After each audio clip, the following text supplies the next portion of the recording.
Selling more cars starts with reaching shoppers who are ready to take the next step. That's why dealers turn to AutoTrader, where leads deliver a 69% higher close rate. Visit dealdoers.com to learn more. Welcome to Daily Drive for Monday, August 17th, 2026. I'm Jake Neer in Detroit, in for Kellen Walker. Today on the show, Hyundai is going all in on AI and touting the numbers from its rollout. The next Jeep Cherokee is getting a new home and a later arrival date. And a Stellantis plant in Canada could soon be sold to a non-automaker right in the middle of contract talks. Plus, a look at 31 years of data on how drivers feel about their new vehicles and why premium cars are struggling to justify the price. New technology that's getting introduced is not foolproof, and it's creating frustrations. Let's run through all the news you need to know to keep up in the auto industry. Hyundai Motor Group says 80% of its global workforce is now using its in-house AI platform after just 1 year. The company says its HChat Pro generative AI tool gives employees access to ChatGPT, Gemini, and Claude in a protected environment. Hyundai says the rollout has cut crash test analysis time by 90% and slashed overseas service diagnosis times by 42%. Hyundai plans to fully automate its customer review process by September as it races to compete with Chinese rivals and Tesla. The next generation Jeep Cherokee is getting a new platform and a new timeline. Stellantis says it will build the Cherokee on its Stella One architecture at the idled Belvidere assembly plant in Illinois, with retail production now targeted for 2029. That's a year later than previously planned. To support the restart, the company is raising its investment in Belvidere from $600 million to more than $800 million. Stellantis says the Cherokee will be the first U.S. vehicle assembled on Stella One, and Belvidere will build at least one more vehicle on the new platform alongside it. And while one Stellantis plant gets new life, another one north of the border could soon be sold off. Unifor President Lana Payne says the automaker is seriously considering selling its idle Brampton assembly plant in Canada, a move that could put more than 2,000 union jobs and 8,000 supply chain positions at risk. Payne says the prospective buyer is not an automaker, raising serious questions about the plant's future. Joining me now to talk more about it is David Kennedy, Toronto bureau chief for our sibling publication, Automotive News Canada. David, welcome back to Daily Drive. Thanks for having me. Okay, so Unifor's contracts with Stellantis and GM both expire September 20th. Ford is already done, so they have their contract. I'm curious how this potential sale, especially to a non-auto company, changes the union's leverage at the bargaining table. Yeah, well, it certainly doesn't help them. You know, as you said, they've got the contract with Ford. They're good for another 3 years, and they were coming to the table here with GM. I think they started talks just August 10th, and then they have this news kind of, I wouldn't say out of the blue, but not at a great time, to say the least, right? This plant has been idle for a long time. There's been speculation about what's going to happen to it, but having this drop on your lap right in the middle of bargaining is not what you want to see, especially as you come to the table with GM and then teeing up Stellantis after that. It's not going to make the road easier. Stellantis obviously knows that. At the same time, I think there's probably a reason they told them now. But at the same time, it'll be interesting because, Stellantis over the past year or two, hasn't said that they want to close it. They've kind of been front and center saying that they're trying to find a solution. So, whether or not this is a bit of leverage that the automaker's trying to, hold over them, or, if they got a buyer that's serious all of a sudden and they haven't in the past, it's tough to know. But yeah, it's not going to make these talks any smoother than they would have been otherwise. The other thing that I'm thinking about here in terms of stakeholders is the Canadian government, which gave Stellantis more than $500 million to retool Brampton along with Windsor back in 2022. I'm curious, is Ottawa saying anything about this? Do they have any recourse here if they wanted to pursue it?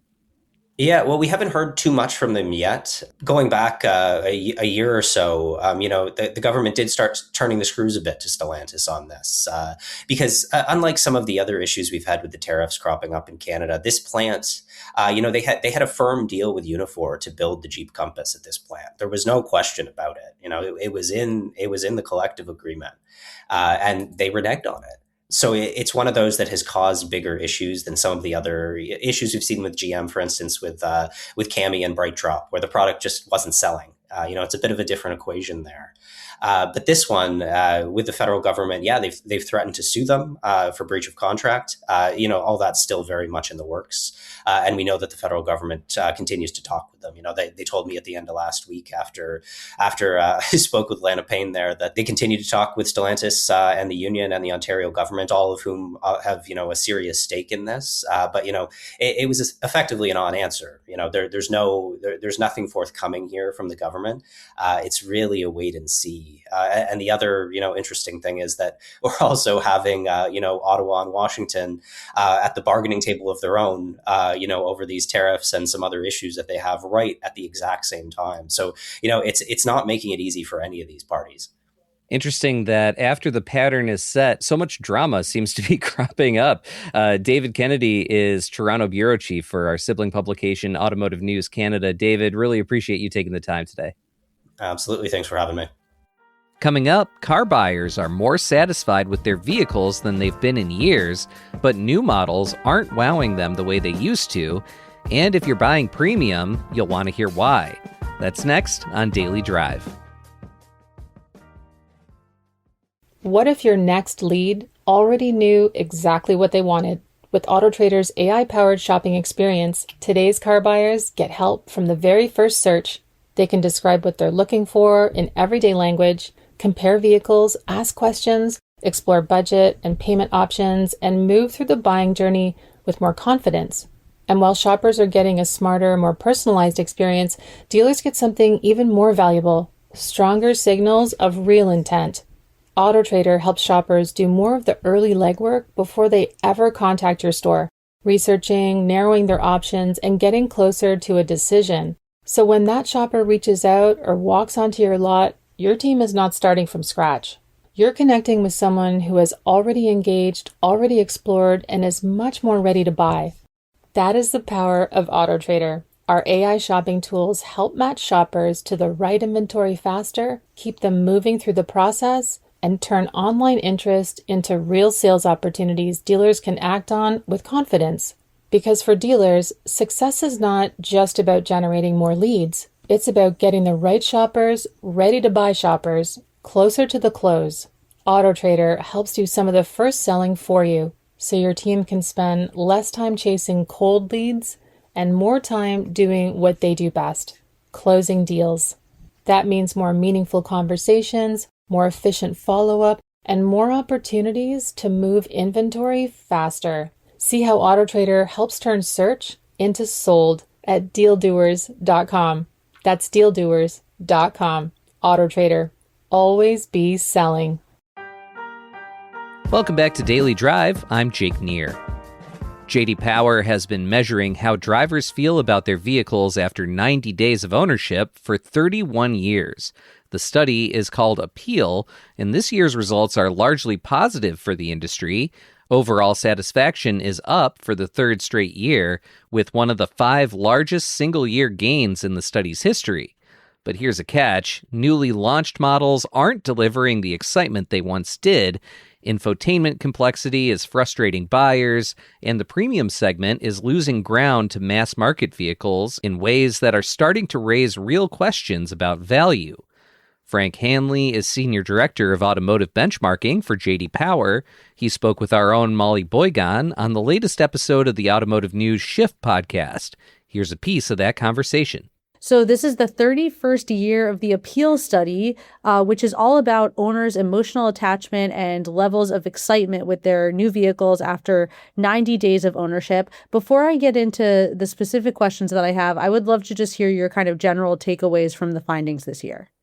The findings were really positive this year, looking at satisfaction with vehicles at 90 days. We're actually at a very high point in the industry right now.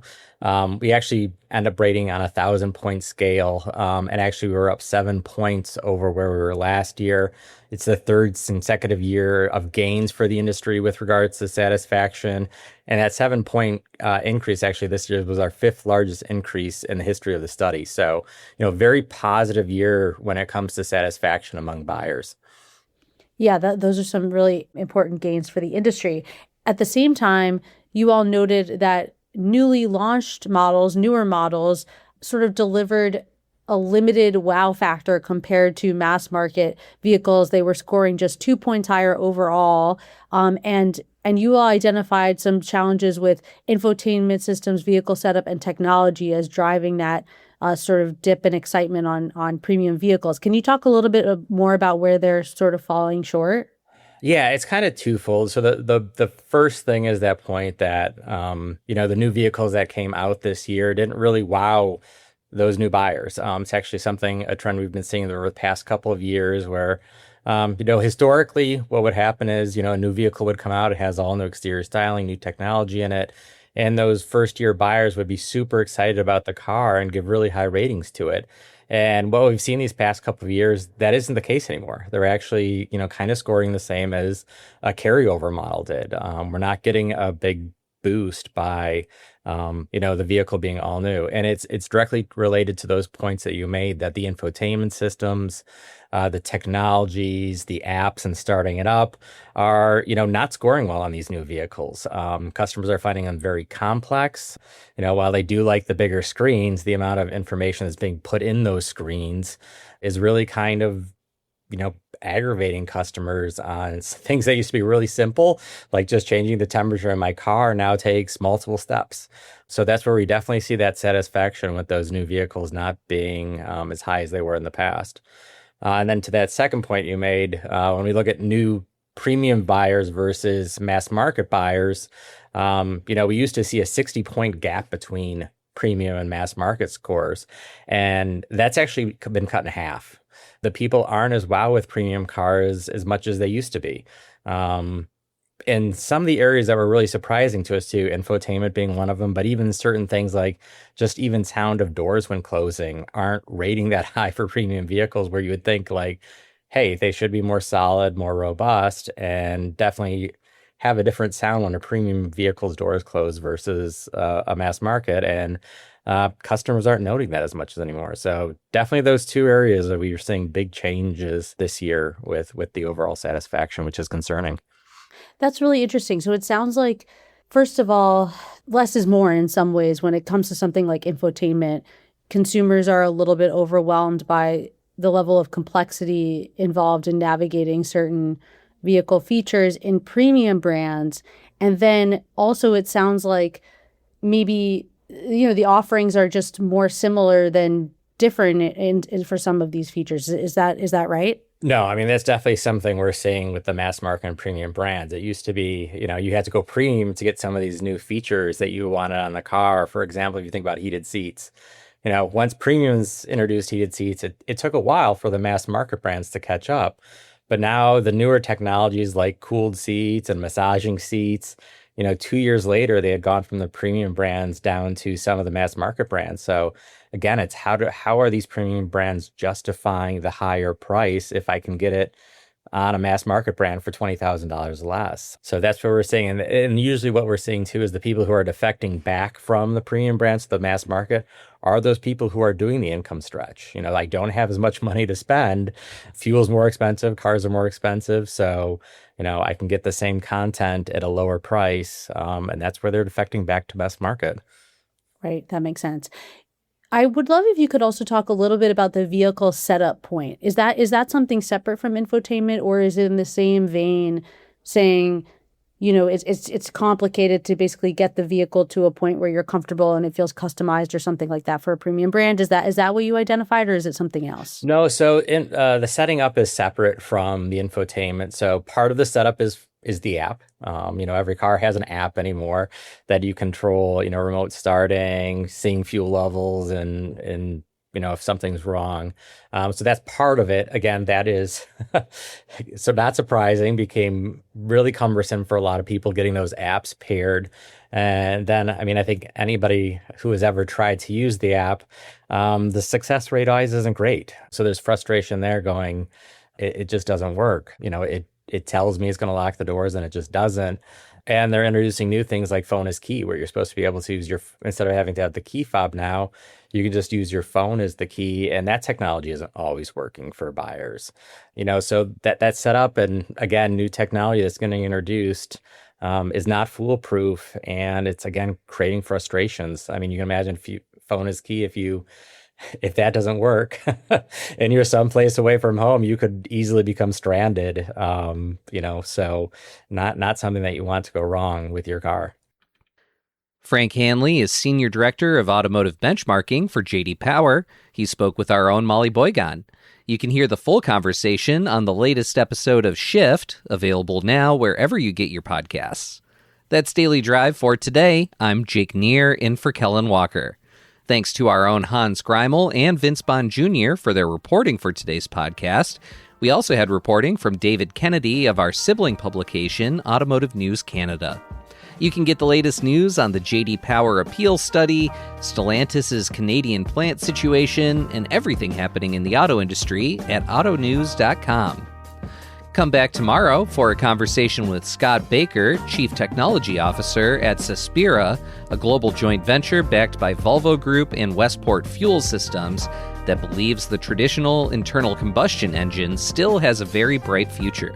Our approach is to maintain and retain diesel engines and conventional powertrains, but change the fuel in order to achieve significant emissions reductions on a very cost-effective basis.